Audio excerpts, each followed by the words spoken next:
No, I've been praying about it, and the Lord finally revealed to me one video. And I work with Blender and Unity, and I've been working with special effects software and Photoshop for quite a while now. And when I saw this video, I realized it became instantly clear how they do it. And it's just video game technology. Now, if you're part of the geek squad or the techie crowd, well, then you already know about this technology. And so let's get to the video that caught my attention, and you will see the same things that I saw. Let's watch. We have to introduce the concept of free fall. So let's use this model of the Earth. And let's enlist the help of a friend, Paxi. You might know her.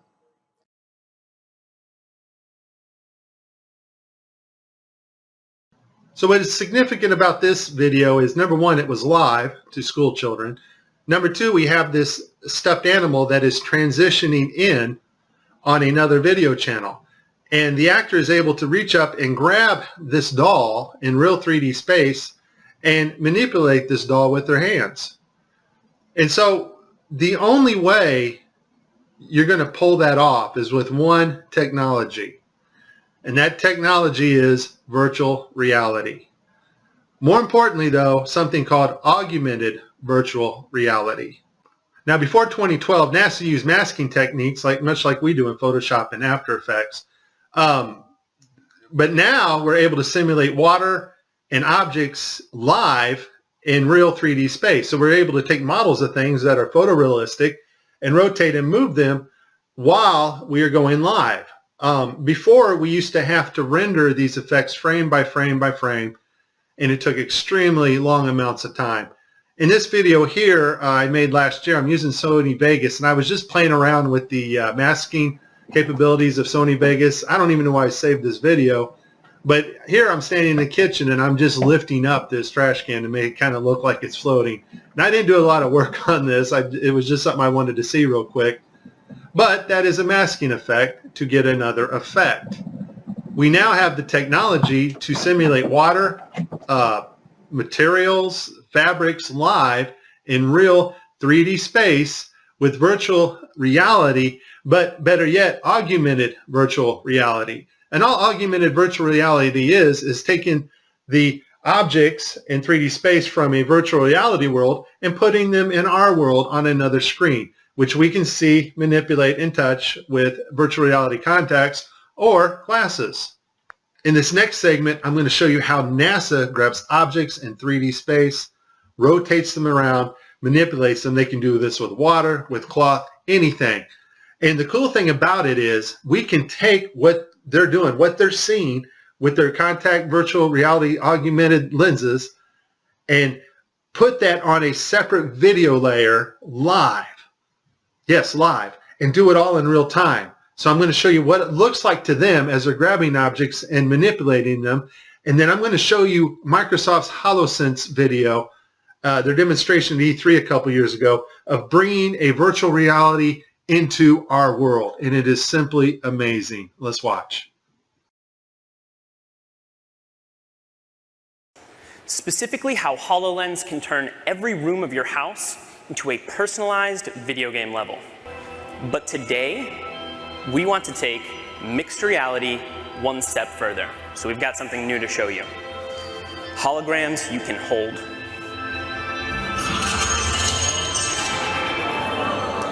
This holographic gauntlet is the weapon that Dan will be using while playing Project X-Ray. You'll notice that as he moves his arm, the hologram moves as well. This is a wearable hologram. And when you combine technology like this with the environment understanding of HoloLens, you can do some pretty spectacular things.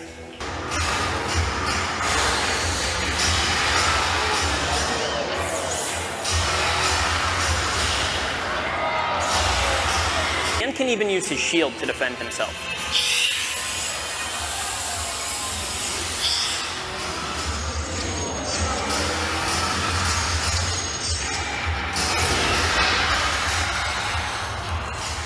Nicely done. Looks like that's all of them. In 2012, NASA got tired of faking weightlessness. So in 2012, they started soliciting companies that specialize in real-time augmented virtual reality so that they can fake weightlessness and floating objects in the air in real time. Simply the cost and the fact that they weren't very good at it. They didn't go to Hollywood, which most of Hollywood's effects are post-processing. That's after the video is made. They needed something they can do in real time and make it look realistic. And so I'll put this link in the description. They found a company called Telemetrics. Thank you, Debbie Durant, for bringing this to my attention.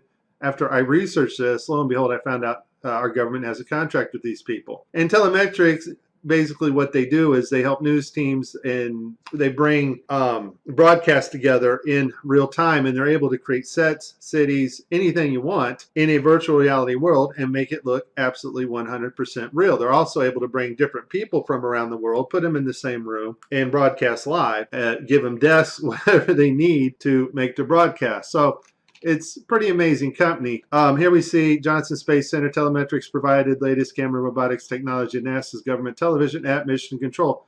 Why do you need to fake virtual reality sets at Mission Control and Johnson Space Center? I think we know the answer to that when we saw Tim Peake on the gridded blue screen. So this next segment, I'm going to show you what it looks like when virtual reality being broadcast live doesn't work out so well because the system's not perfect. And then at the very end, I'm going to show you the mother of all screw-ups when they actually have a channel shut off that should be on. Because once again, these astronauts are looking in 3D space. They are grabbing objects because they're wearing augmented contact lenses. And if that object's not there broadcast to the viewers live, then it's going to look pretty ridiculous. So let's see some of NASA's screw-ups. I'll cover them as they happen, and then we'll move on to the final.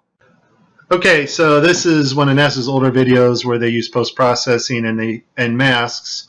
This is a video layer mask in augmented virtual reality. We're going to see him lose his finger here. The watch glitches out. So I guess virtual reality accidents can cause loss of fingers. In this next video, we have Caddy. Now I want you to pay attention to her neck and the way her neckline goes into her shirt. It's cut off. And the necklace. Apparently they wanted to show how cool this necklace looked. Unfortunately, it's not perfect. The necklace goes in and out of her shirt unnaturally, and her neck glitches in several places. I literally spent hours going after probably 30 or 40 videos, probably had approximately 45 minutes straight of NASA messing up their virtual reality setup. I tried to pick some clips that were obvious and some not so obvious. Show you some of the contacts. We're going to see Tim Peake with his contacts in, but these are virtual reality contacts overlaid on the eyes so actors can interact with things in 3D space, all in real time. In this next shot, we will get to see the whole arm setup and the virtual reality glove that covers all the way down the arm and hand. This allows the software to broadcast what we see video-wise as his arm in a shirt sleeve. Okay, I have a lot of Tim Peake screw-ups, but this one here, the system glitches. The software does not track his hand properly, and Tim slips his hand underneath his other fingers, which is tightly holding onto the mic, which would be impossible. I don't think this is Tim's fault. Normally, Tim always moves his other fingers up while he slides his hand under. I just think the system didn't respond to his movements here. This picture here is actually Tim's fault. His hand breaches the 3D mic floating in front of him. In this next clip, we're going to see Tim's arms glitch out as he's manipulating a 3D bubble. Now, this bubble can be done in real time now. We have the technology to do that, which I showed you at the beginning of this. And this bubble is environmentally lit, or HDRI lit, by its environment, which means the bubble can take up its reflections and refractions as it moves around in 3D space in Tim's augmented reality. Once again, augmented VR just means bringing the 3D objects into our world on a separate monitor. In this last clip, we're going to see NASA royally screw up. It's a live broadcast, and one of their video channels is off, not working. That's the channel that is supposed to show us, the public, what the astronauts are seeing in virtual reality. Also, the channel shut off is the masking for the guy on the wires in the background. You can't make this stuff up. Just watch. We all know NASA uses wires, and sometimes we'll catch them like this here. The guy pulled on his wire. However, some days when you're filming live, things just don't work out, and it becomes so blatantly obvious, it's ridiculous. So in this clip, they're talking live feed, and wouldn't you know, we have a astronaut go by us in the background, obviously trying to give it a more realistic, spacey, station busy effect. The only problem is the camera that was supposed to mask this harness out, or the video feed, is not working. And so we see the guy come flying along in a harness on his wires. Pretty amazing. But that's not all that goes wrong here.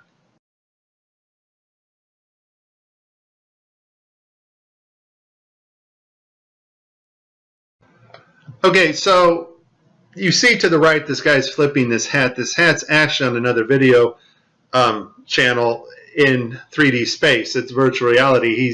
They're wearing augmented contact lenses so that they can interact with these 3D objects. Now, in this scene, the guy on the left in the green shirt, he thinks he sees an object in 3D space that's being broadcast to him. So he grabs it and he puts it off to the side.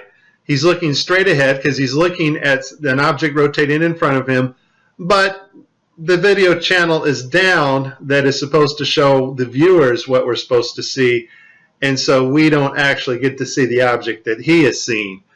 And I would just sum this up as a very terrible, bad, horrible day for NASA doing live feeds. Hey, Tim, you still there? Yeah. Can you explain to us what this astronaut's going through as he sees something with his eyes in 3D space, but it's not actually there being broadcast to the public? What's going through this astronaut's mind?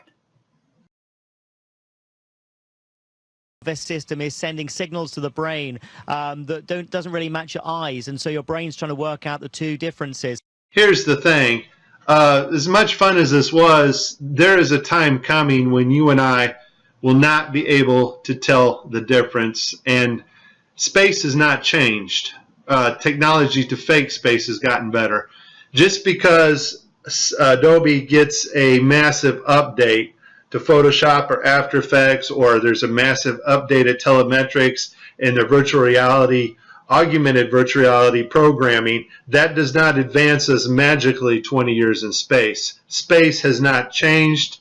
It's flat. It's above us. It's dimensional, and we cannot orbit Earth. You have been warned. This is very serious stuff, and if you do not get it now, you won't get it later, because later you won't know the difference. This is Mike. God bless everybody. Please like and please subscribe. And what makes you think what your scientists are writing is any more truer than my saints? Because there are volumes of proven data, numbers, figures. Have you poured through the data yourself? The numbers, the figures? Well, no, no. Oh, interesting. So let me get this straight, Mr. Reynolds. You get your information from a book written by men you've never met, and you take their words as truth based on a willingness to believe, a desire to accept, a leap of, dare I say it, faith?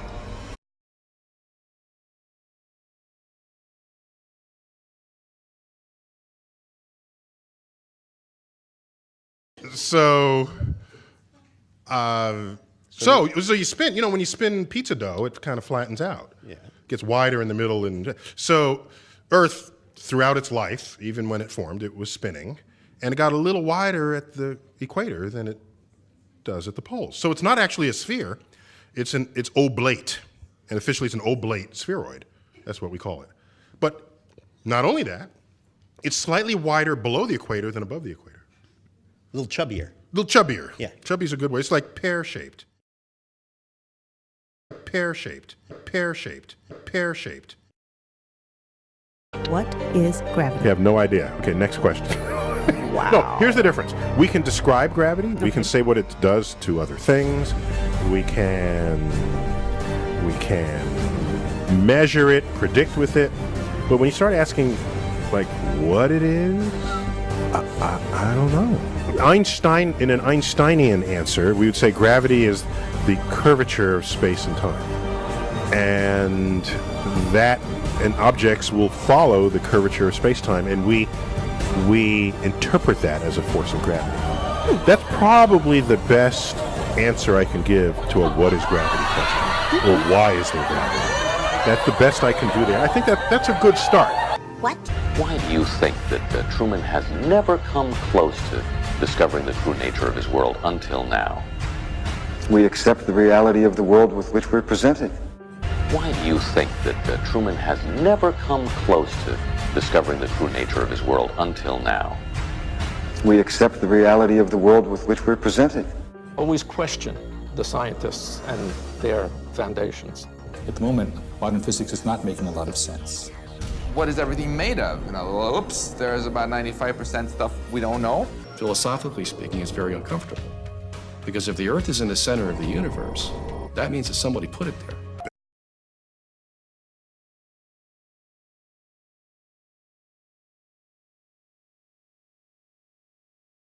Get that right?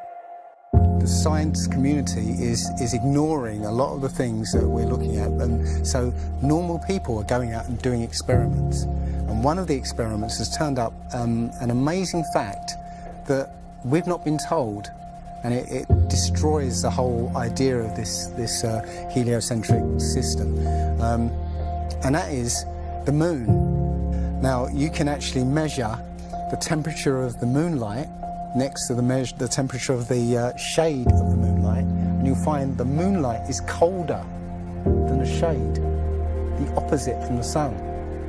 So the moon is throwing out its own light, and that light is the opposite from the sun. Now, that tells you that it's not reflecting the sun's light. It's producing its own, and its light is different from the sun's. So, you know, the scientific community have not told us this, because they won't tell us this, because it destroys this idea that the sun is, is lighting up the moon. Everyone knows, like, if you're in sunlight, it's colder in the shade, right? So if it's 100 degrees in the sun, it's 90 degrees in the shade. You go to the moonlight, like especially in a full moon, especially if it's high in the sky, the moon is its own independent object. It is not reflecting the sun rays. The sun is its own object, also, about the same size, which is, again, coincidentally, why the moon fits so perfectly in front of the sun during an eclipse. We always thought it was coincidence that even though it was 400 times farther away, that it was also exactly 400 times less diameter, which is why it fits. And the other weird thing about the moon, which everyone thinks, oh, it's just a coincidence, is that we never see the other side of it. It's constantly perfectly rotating, so we only see one side of the moon. Exactly one side. It's not like we have like a quarter of a degree every 5 years or half a degree here and there. It's always the same side. There are no coincidences when it comes to this system. It was deliberately built, but I think it was deliberately built to be detected. And I think we were naturally supposed to figure this thing out maybe as late as the 1970s, but the government figured it out first, and they have been spending a heck of a lot of money trying to keep it a secret. The other question is, well, how come ships don't go off the sea if it's flat? How come ships don't fall off the edge? Well, here's why you don't fall off the edge. There's a 200 to 300 foot high wall that is the border that Scripture says is keeping everything in. Nothing's going past that. Because they don't want you finding out what's beyond. It's a 20,000 foot sheer wall of ice, but that's never stopped me before.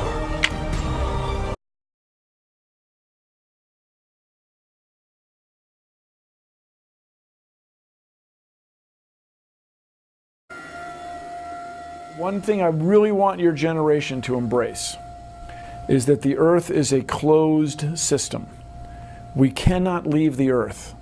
There's no place to go.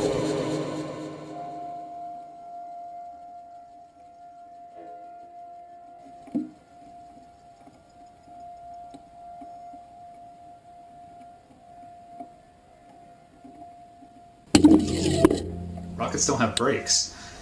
It literally stopped. All of that angular momentum from the rotation of the rocket and the linear momentum from flying up just stopped. No, it had to hit something.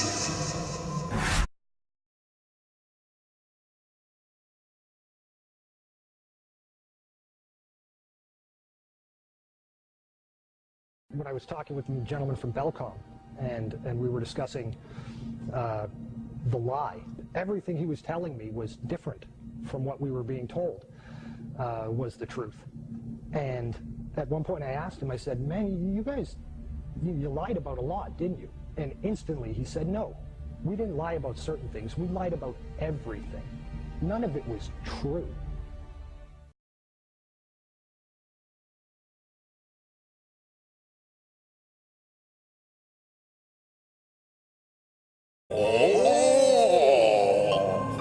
Earth, Earth, Earth, Earth, Earth, Earth, yep, yep, yep, yep, yep, yep, yep, yep, Earth, Earth, yep, yep, yep, yep, yep, yep.